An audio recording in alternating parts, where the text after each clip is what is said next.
মানজারুল ইসলামের কে হন? আমি আর স্ত্রী। তো এই যে আপনার বাড়িতে দেখতে পাচ্ছি আমরা এখানে হিরোইনের প্যাকেট পড়ে আছে, এখানে পুলিশ থানার ওসিও রয়েছেন এবং পাশে তিনার আরো আধিকারিকরা রয়েছেন।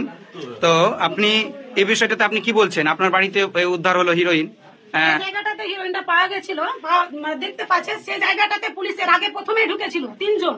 যখন কিছু পাইনি তারপর আমাকে বলছে আলমারি খুলো, আমি আলমারি খুলেছি।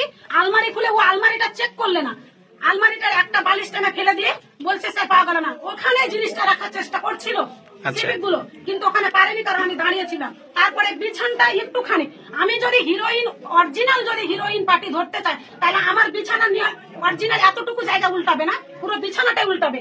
সামান্য একটুখানি উল্টে বলছে পাওয়া গেল না, পাওয়া গেল না বলে ওই এই ঘরে চলে এসে হিরোইনটা ফেলে দেয়। পাওয়া গেল না মানেটা কি? তার মানে কি তারে ওর আগে থেকে তাহলে ঢুকে বলছে কি আছে দে, ঢুকে বলছে কি আছে দে, মারছে কবলাইছে কি আছে দে। আমি বলছি আমাদের কিচ্ছু নাই, আমি সবকিছু দেখাবো, আপনি দাঁড়িয়ে থাকেন, আমি A to Z সব বেড়া দেখাবো।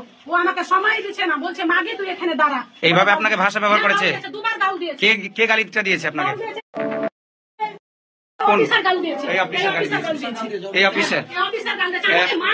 স্যার আপনি যে গালি আপনার বিরুদ্ধে বলছে এটা আপনি সত্যি কি? না, একদম সত্যি। আপনি থানার কোন পদে আছেন? আপনি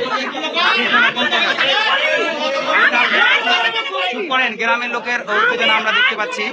বললাম না এই মহিলা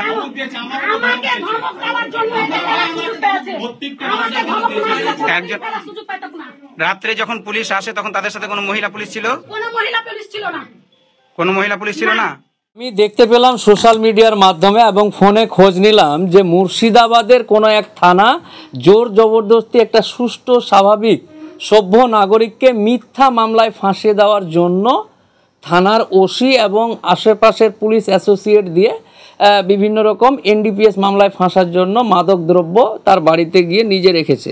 একটাই কথা বলতে চাই, শুধু রাজ্য মানে সেই থানার অফিসার বা ভিলেজ পুলিশ বা সিভিক ভলেন্টিয়ার যারা আছে তারা শুধু নয়, তাদের ঊর্ধ্বতন কর্তৃপক্ষ সহ রাজ্যের সমস্ত পুলিশ এবং প্রশাসনকে যে ভারতবর্ষের আইনটা মানে মগের মুলুক চলছে না এখানে, বা কোনো রকম মাতব্বর দ্বারা দেশ চলছে না, দেশটা চলছে সংবিধান দিয়ে এবং আইনে নির্দিষ্ট পদ্ধতি দিয়েই দেশ চলছে। কেউ যদি মনে করে রাজ্যের কোনো পুলিশ বা রাজ্যের কোনো প্রশাসনের নেতা মাথা ঘটা হতা কেউ যদি মনে করে যে দেশটা মগের মুলুক চলছে বা লাট সাহেব দিয়ে চলছে, ভুল করছে। এই রকম ঘটনা নিঃসন্দেহে এই ঘটনার তো পুঙ্খানুপুঙ্খ আইনিগতভাবে তার ব্যবস্থা গ্রহণ করা হবে বা করছে। তারপরেও বলছি, রাজ্যের কোনো পুলিশ কোনো সাধারণ সভ্য নাগরিককে কোনোভাবেই যদি হয়রানি করার চেষ্টা করে তাদেরকে কিন্তু বিভিন্ন রকম সমস্যার সম্মুখীন হতে হবে আইনের কাঠগড়াতে এসে। 1 নাম্বার 2 হলো যে রাজ্যের পুলিশ যদি মনে করে যে তারাই শুধু আইন জানে, তারাই গোপনে গিয়ে কোথাও কাউকে ফাঁসানোর, কারো ইন্ধনে বা কারো নেটওয়ার্কে গিয়ে কাউকে ফাঁসাবে, তাদেরকে বুঝতে হবে যে তারা আইনটা জানে না।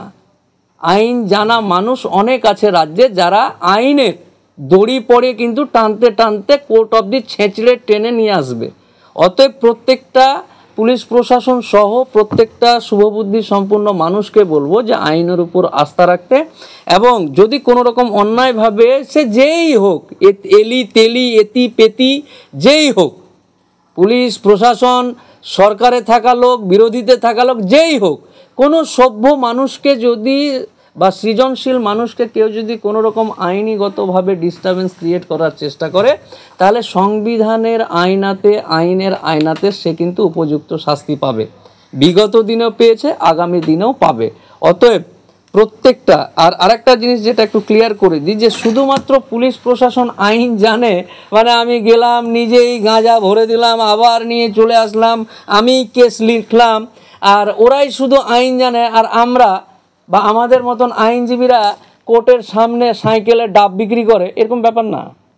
আইনটা কে জানে, কোর্টের সামনে যখন হাজির হবে তারা একটা নির্দিষ্ট লিমিটেশন পর্যন্ত তাদের কাজগুলো investigation period of the police বা পার্সোনাল যারা আছে তারা করতে পারে। বিচার প্রক্রিয়াটাতে কিন্তু পুলিশ বা প্রশাসনের কোনো ভূমিকা থাকে না। যখনই কোর্টের আন্ডারে বা আদালত চত্বরে মামলা বা মামলার ডকুমেন্ট চলে আসলো তখন কিন্তু একজন আইনজীবী বা আইন জানা মানুষের দ্বারা এই সমস্যাগুলোর সমাধান হয়।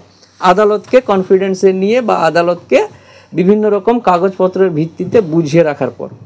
তাই সবসময় পুলিশ পার্সোনালদের মনে রাখতে হবে, সেটা যেই হোক, যেই থানায় হোক, বা থানা না, অ্যাডিশনাল এসপি হোক, অমুক হোক, ডাইরেক্টর জেনারেল অফ পুলিশ হোক, এলি তেলি এতি পেতি যেই হোক, এক তো গেল আইনের তারা আয়ত্তায় আসবে। নাম্বার 2 হচ্ছে যে প্রত্যেকটা পুলিশ পার্সোনালকে, প্রত্যেকটা থানার OC, village police, civic volunteer, constable যেই আছে আমার সম্মানীয়, তারা বিভিন্ন রকম পরিশ্রম করে কাজ করে, নিশ্চয়ই তাদের প্রতি সহানুভূতি আছে। কিন্তু তাদেরকে একটা কথা বলবো যে আজকে পাওয়ারের জোরে, সুসম্পর্কের জেরে কোনো নির্দোষ মানুষকে কেউ যদি অন্যায়ভাবে মামলায় ফাঁসায়, তাহলে তাদেরকে মনে করিয়ে দিতে চায় যে তারাও একটা মানুষ, তাদেরও মৃত্যু হবে, এবং মৃত্যুর পরে ধর্ম বিশেষে যে ধর্মের প্রতি আস্থা রাখে তাদের সৃষ্টিকর্তার কাছে কিন্তু তাকে জবাবদিহি করতে হবে।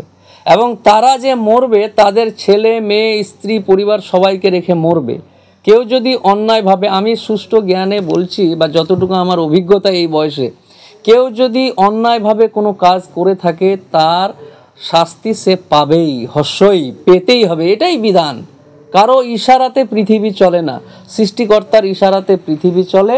তাই প্রত্যেকটা পুলিশ পার্সোনালকে শুধু মনে করিয়ে দেব যে সাময়িক কিছুটা সুবিধা নেওয়ার জন্য বা লাভ নেওয়ার জন্য নিজের অস্তিত্বকে বিসর্জন দিয়ে এমন কোনো কাজ করবেন না, অমানবিক কাজ করবেন না, যেটাতে আপনাদেরকে পরবর্তীতে জবাবদিহি করতে হয়, এবং জবাবদিহি করার সময় আপনাকে ঈশ্বর বা সৃষ্টিকর্তার কাছে লজ্জিত হতে হয়, এবং আপনার ছেলে মেয়েদের, আপনাদের কারণে আপনাদের ছেলে মেয়েরাকে লজ্জিত হতে হয়। কারণ এর আগে দেখেছি অমুক যে, ও তোর বাপই রে, আচ্ছা তোর বাপই করেছে, তো এরকম শুনতে যেন না হয়। কারণ আপনি ছেড়ে চলে যাবেন আপনার সুন্দর সুন্দর ছেলে মেয়েদেরকে রেখে, তাই তাদের জন্য সুন্দর সুষ্ঠু একটা ব্যবস্থা বা সমাজে সম্মান রেখে মরবেন, এটাই আশা রাখি। জানা মানুষ অনেক আছে রাজ্যে যারা আইনের দড়ি পড়ে কিন্তু টানতে টানতে কোর্ট অবধি ছেঁচড়ে টেনে নিয়ে আসবে। অতএব প্রত্যেকটা পুলিশ প্রশাসন সহ প্রত্যেকটা শুভবুদ্ধি সম্পন্ন মানুষকে বলবো যে আইনের উপর আস্থা রাখতে, এবং যদি কোনো রকম অন্যায়ভাবে, সে যেই হোক, এলি তেলি এতি পেতি যেই হোক, পুলিশ প্রশাসন, সরকারে থাকা লোক, বিরোধীতে থাকা লোক, যেই হোক, কোনো সভ্য মানুষকে যদি বা সৃজনশীল মানুষকে কেউ যদি কোনো রকম আইনিগতভাবে ডিস্টারবেন্স ক্রিয়েট করার চেষ্টা করে, তাহলে সংবিধানের আইনের আয়নাতে সে কিন্তু উপযুক্ত শাস্তি পাবে। বিগত দিনেও পেয়েছে, আগামী দিনেও পাবে।